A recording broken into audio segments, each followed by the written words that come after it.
والسلام على سيدنا محمد وآله وأصحابه أجمعين. أما بعد فقد قال الله عز وجل في كلامه العزيز: أعوذ بالله من الشيطان الرجيم. بسم الله الرحمن الرحيم. ذلك الكتاب لا ريب فيه هدى للمتقين. عن الحارث بن عمرو رضي الله عنه قال: قال علي رضي الله عنه: أما أني سمعت رسول الله صلى الله عليه وسلم يقول: ألا إنها ستكون فتنة.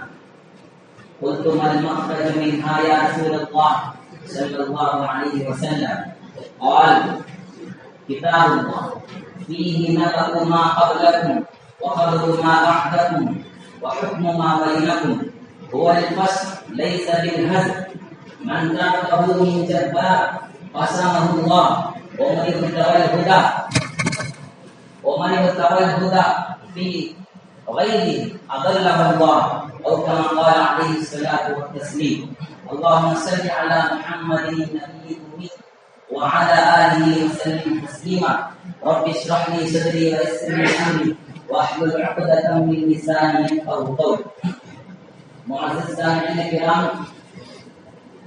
بزرگان دین اور عزیزان ملت اور اساتین علم و فضل، اس دھرتی میں، روئے زمین میں جس وقت سے انسان کا وجود ہوا، اس وقت سے لے کر آج تک بلکہ قیامت تک اللہ رب العزت نے انسانوں کے لیے اصلاح کی رہنمائی کیے ہیں، اصلاح کے سلسلے قائم کیے ہیں۔ چنانچہ اللہ نے انسانوں کی اصلاح کے لیے دو سلسلے قائم کیے ہیں، دو راستے بنائے، دو طریقے اختیار کیا اللہ۔ ایک طریقے کو کہتے ہیں کتاب اللہ، اور ایک طریقے کو کہتے ہیں رجال اللہ۔ کتاب اللہ یہ چار ہیں: زبور، تورات، انجیل، قرآن مجید۔ رجال اللہ آدم علیہ السلام سے لے کر خاتم المرسلین حضرت محمد عربی صلی اللہ علیہ وسلم تک جتنے پیغمبر آئے ہیں، ان سب کو رجال اللہ کہتے ہیں۔ تو اللہ کا دستور ہے کہ اللہ نے انسانوں کی اصلاح کے لیے یہ دو طریقہ اختیار کیا۔ ان چار کتابوں میں پہلی شکل کتاب اللہ، کہ ان چار کتابوں میں آج جو ہوئے زمین میں من و عن جیسے اتری ہے کتاب، ویسے ہی صرف اور صرف قرآن مجید ہے۔ اس کے سوا کوئی کتاب دنیا کے اندر من و عن جیسے اتری نبی پر ویسے ہی کتاب آج تورات بھی نہیں ہے، نہ زبور ہے، نہ انجیل ہے، بٹ ٹرانسلیشن آف انجیل موجود ہے، ٹرانسلیشن آف زبور موجود ہے۔ ان سب کے ٹرانسلیشن، ان سب کے میننگ، مطالب اپنی زبانوں میں لکھے ہیں، لیکن صرف ایک قرآن مجید موجود ہے۔ قرآن پوری دنیا کے اندر وہ اپنی زبان کے اندر موجود ہے۔ تو بہرحال اللہ رب العزت نے اس کتاب کے ذریعے پورے امت مسلمہ کے لیے اصلاح کے راہ کھول دی۔ اب یہ کتاب ہم سنتے ہیں، دیکھتے ہیں الماریوں میں، اور ہر روزانہ ہر مسجد میں دیکھتے ہیں، اور ہر گھر میں رکھی رہتی ہے یہ قرآن مجید، یہ رکھا رہتا ہے۔ تو اس کا حق کیا ہے؟ یہ قرآن مجید ہمیں کیا کہتا ہے؟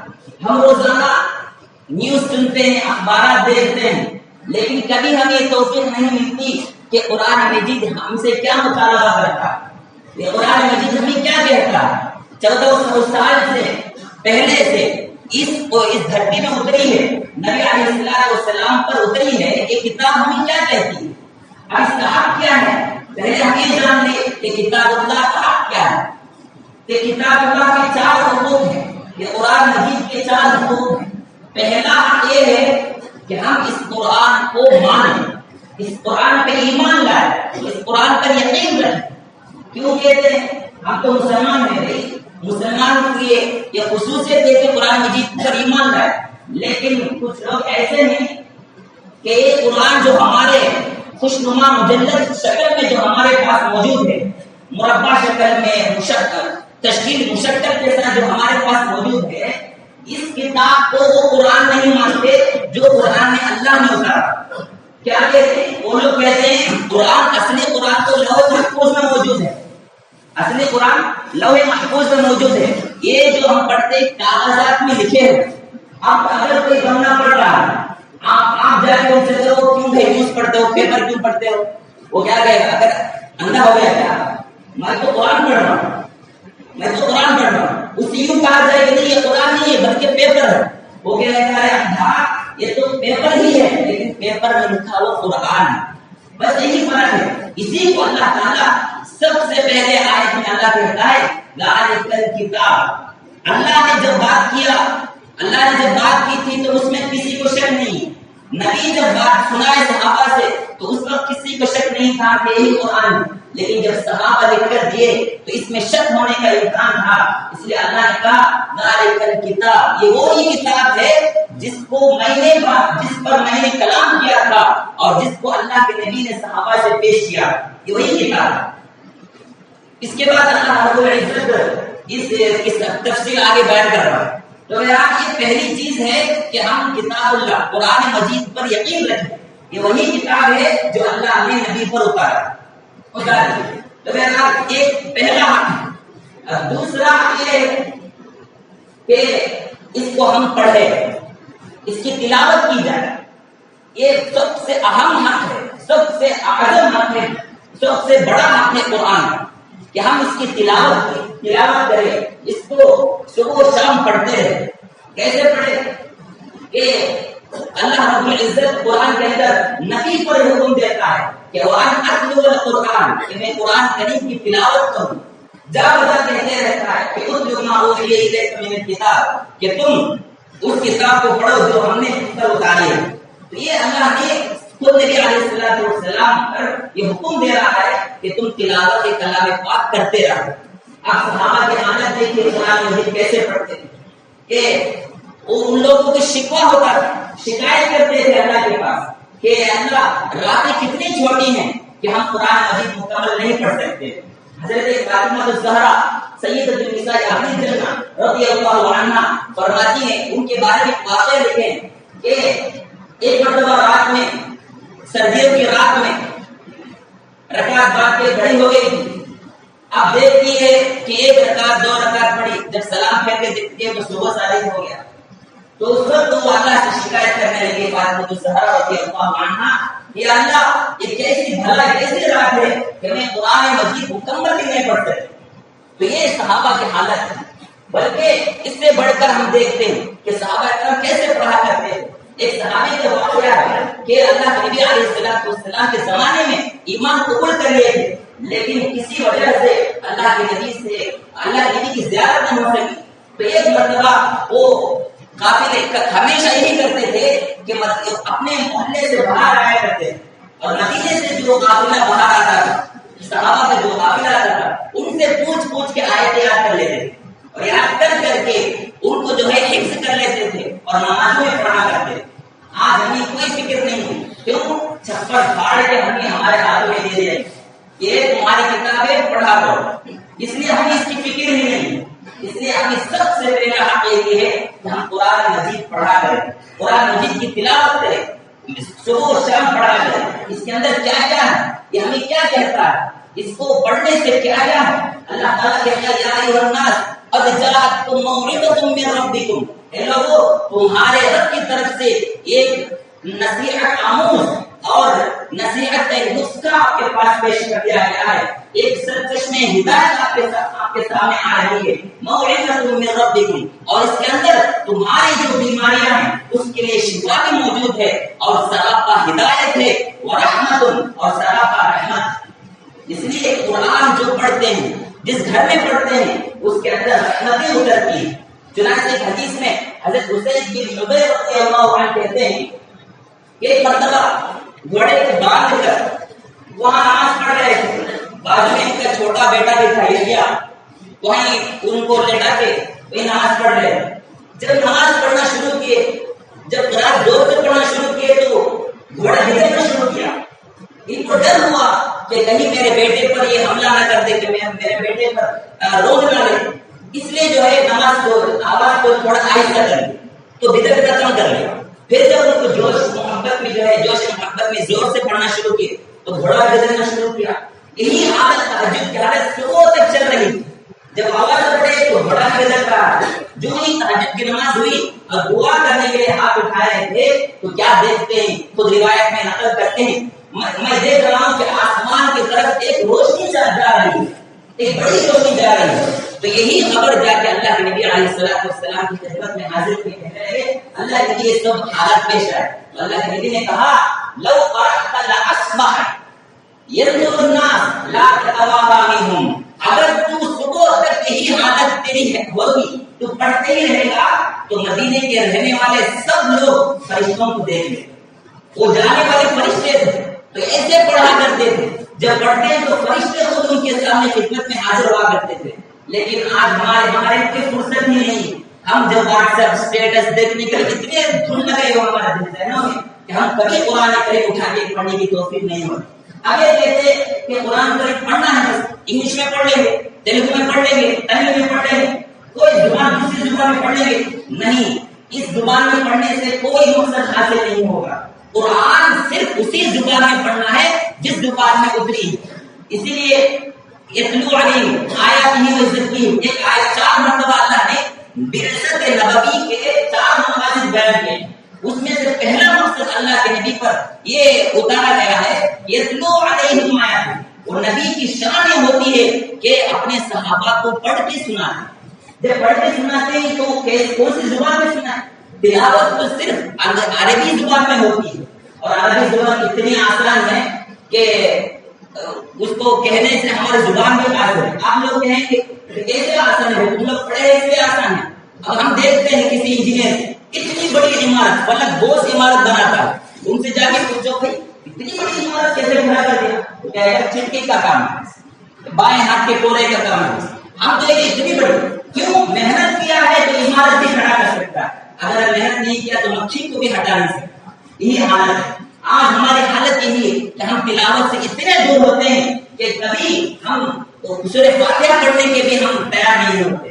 یہی حالت ہے ہماری. اس لیے سب سے پہلا حق یہی ہے کہ ہم قرآن مجید کو پڑھا جائے، قرآن مجید کو پڑھتے رہیں، اس کے اندر برکات کو دیکھیں. اسے اللہ کہتا ہے کہ الرحمن علم القرآن خلق الانسان. اللہ نے سب سے پہلے سورہ رحمان کے اندر اللہ کے کئی صفتیں ہیں، لیکن ایک دم مبارکہ صیغہ جو اعلیٰ صفت ہے اللہ کی، وہ رحمان ایک صفت ہے. اس صفت کو اللہ تذکرہ کرنے کے بعد اللہ انسان کو پیدا کرنے کا تذکرہ نہیں کیا، سب سے پہلے قرآن کا تذکرہ کیا. علم القرآن. تو رحمت کا مظہر عدم اور رحمت کا منبع یہ قرآن مجید.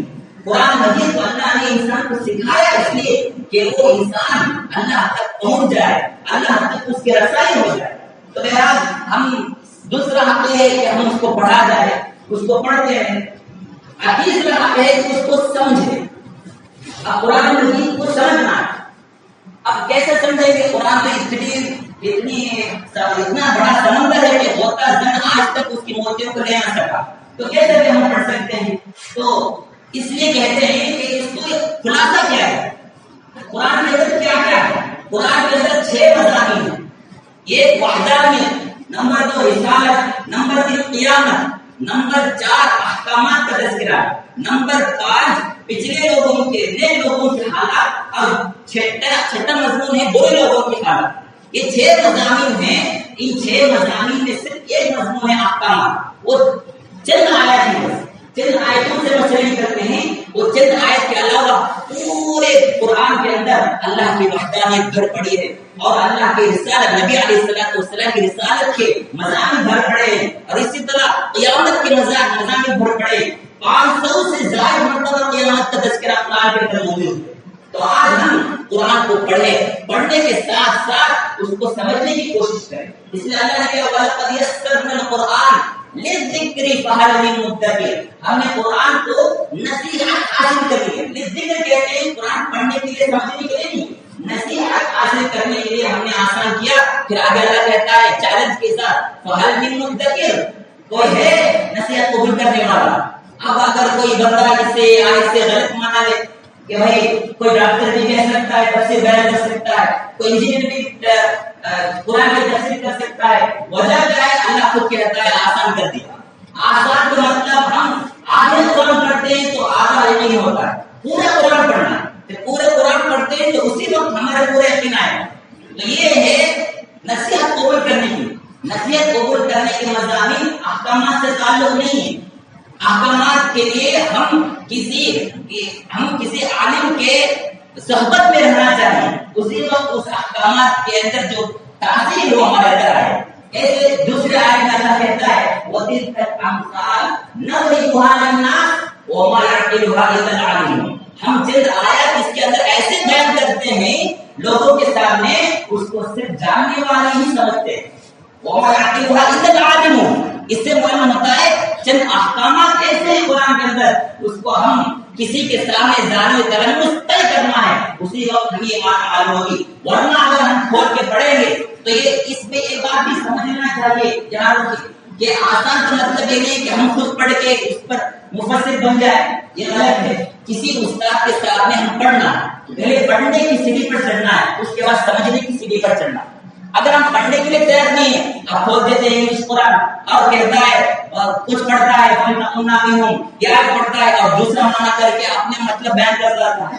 یہ غلط ہے. یہ کرنا صحیح نہیں ہے. بلکہ ہم کسی استاد کے سامنے پڑھیں. آپ کہیں کہ لوگ ڈاکٹر تفسیر کرنے سے آپ کو کیا حرج ہے. ایک دوسرا آدمی آپ کو تفسیر کرنے سے آپ کو کیا حرج ہے.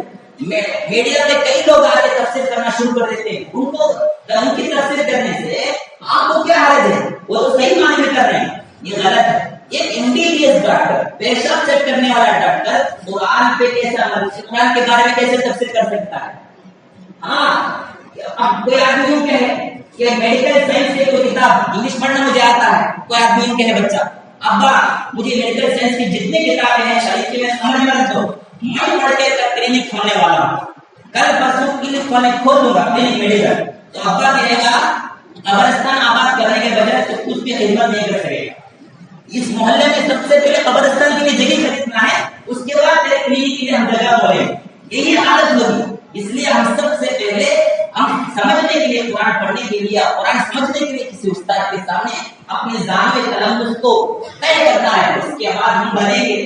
اس لیے ایک دوسرا تیسرا کہ ہم قرآن سمجھیں.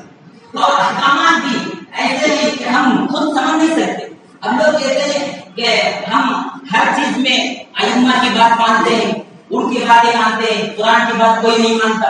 اور کئی لوگ ایسے کہنا شروع کر دیے یہ لوگ قرآن حدیث ماننا چھوڑ دیے دوسرے لوگوں کی باتیں ماننا شروع کر دیے. یہ غلط ہے. قرآن جتنے شریعت کے جتنے مسائل ہیں 80% مسائل میں ہم کسی کی بات نہیں مانتے. 80% مسائل میں ہم کسی کے مقلد نہیں ہیں. 80% مسائل ایسے ہیں شریعت کے اندر ہم کسی کی بات نہیں مانتے. نماز پڑھنا ہم کسی کی بات نہیں پوچھیں گے. نہ باپ کی بات سنیں گے نہ ماں کی بات سنیں گے. اگر ماں باپ کہے کہ بھائی تو فرض نہیں پڑھ آرام سے سو جا جب بھی نہیں مانیں گے. کیوں؟ یہاں اللہ شریعت کے اندر اس کی کسی کی بات ماننا ہے. لیکن 20% مسائل ایسے ہیں جس کے اندر ہم کسی کی پیروی کیے بغیر ہمارا کوئی چارہ نہیں. جیسے مثال کے طور پر یوں کہ آپریشن ہو رہا ہے کسی خون اس کا بلڈ کسی کو دینا ہے بلڈ کسی دوسرے آدمی کو دینا ہے. یہ صحیح ہے یا نہیں؟ آپ قرآن اٹھا کے دیکھیں یا حدیث گلدستے حدیث کی جتنے ذرائع جتنے ہیں سب اٹھا کے دیکھیں کہیں نہیں ملے. اس لیے ہم اب فقہاء کے پاس جانا پڑے ان کے پاس جانا پڑے اور وہ خود ان سے پوچھیں گے تو وہ کہیں گے ان کو خون دینا جائز ہے. یہ رواج تو نہ نبی کے زمانے میں تھا نہ ان سے پہلے کسی زمانے میں تھا. اب نیا طریقہ شروع ہوا تو قرآن سے مسائل لیں. قرآن سے کیسے مسائل؟ کوئی بچہ کسی ماں کا دودھ پی سکتا ہے. کوئی بچہ کسی کا ماں کا دودھ پی سکتا ہے. جب دودھ پینا جائز ہے تو اس سے جو بنتا ہے خون وہ بھی کسی دوسرے کو دینا اور دوسرے سے لینا ہی جائز. آپ کہاں سے مسئلہ نکلا والوالدات یرضعن اولادهن دودھ کا مسئلہ چل رہا ہے یہاں خون کا مسئلہ نکال رہے ہیں. یہ ہے فقہاء کی شان. اب ہم کھول کے بیٹھے اب کہے گا وہ مسئلہ ہے یہ مسئلہ ہے لیکن قرآن حدیث کی کوئی اس کے پاس منشا نہیں ہے. اس لیے سب سے پہلے ہم سمجھنے کے لیے ہم کسی کے پاس جانا ہے اور قرآن کو سمجھنا ہے. یہ ضروری.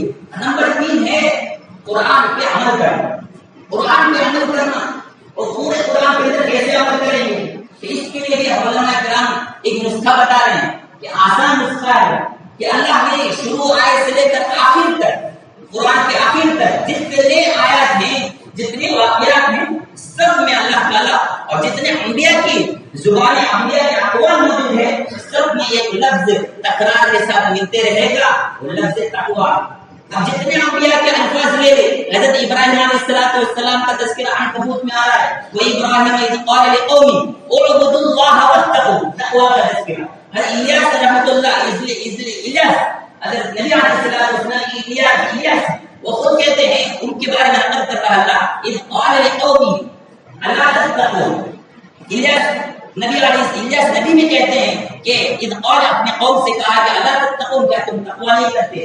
اس طرح سورہ شعراء میں 5-6 انبیاء کا تذکرہ ہے، سب نبیوں کا تذکرہ میں سب سے پہلا لفظ اپنے قوم کو یہی سمجھائے کہ تم تقوی اختیار کرو۔ كذبت قوم لوط المرسلين إذ قال لهم أخوهم لوط ألا تتقون، كذبت قوم نوح المرسلين إذ قال لهم أخوهم نوح ألا تتقون، كذبت عاد المرسلين إذ قال لهم أخوهم هود ألا تتقون، كذبت ثمود المرسلين إذ قال لهم صالح ألا تتقون، كذب أصحاب الأيكة المرسلين إذ قال لهم شعيب ألا تتقون۔ جتنے انبیاء کا تذکرہ ہے ایک لفظ تکرار ہو رہا ہے، وہ لفظ تقویٰ۔ اس لیے اللہ کہتا ہے وَلَقَدْ وَصَّيْنَا الَّذِينَ أُوتُوا الْكِتَابَ مِنْ قَبْلِكُمْ وَإِيَّاكُمْ أَنِ اتَّقُوا اللَّهَ، تم سے پہلے جتنے لوگ آئے ہیں، جتنے لوگوں کو ہم نے کتاب دی ہے، اور تم ہی دونوں کو یہی حکم دیتے ہیں کہ تم اللہ سے تقوی، اللہ کے تمہارے اندر تقوی پیدا ہو جائے۔ تقوی کا خلاصہ یہ ہے کہ بین الرجاء والخوف، یہ زندگی گزارنا، بین الرجاء امید اور خوف کے درمیان زندگی گزارنے کا نام تقوی۔ ہمیں امید بھی ہونی چاہیے کہ اللہ، ہم نماز پڑھ رہے ہیں، ہمیں اللہ تعالیٰ ضرور ثواب دے گا، اور ڈر بھی ہونا چاہیے کہ کہیں ایسا نہ ہو کہ ہماری نماز برباد ہو جائے۔ ہم پڑھتے ہیں ضل سعیهم فی الحیات الدنیا، وہ لوگ گمان کرتے ہیں کہ ان کا عمل کچھ کام کرے گا، لیکن اللہ کہتا ہے ضل سعیهم فی الحیات الدنیا، دنیا کی زندگی میں ان کے جو کاوشیں ہیں، ان کے جو کرتوت ہیں، سب بیکار ہو جائے۔ تو بہرحال اللہ تعالیٰ سے دعا ہے کہ 4 اس میں ہمارے اندر ضروری ہے کہ اللہ اسی لیے ان مقاصد کے واسطے اللہ نے ان 4 مقاصد کے لیے اللہ قرآن مجید نازل کیا ہے۔ سب سے پہلا ایمان لانا ہے، اور نمبر 2 قرآن مجید کو پڑھنا ہے اور قرآن مجید کو سمجھنا ہے، اور آخر میں قرآن مجید پہ عمل کرنا ہے۔ اللہ تعالیٰ سے دعا کہ اللہ تعالیٰ تمام کو باتوں پر عمل کرنے کی توفیق نصیب فرمائے۔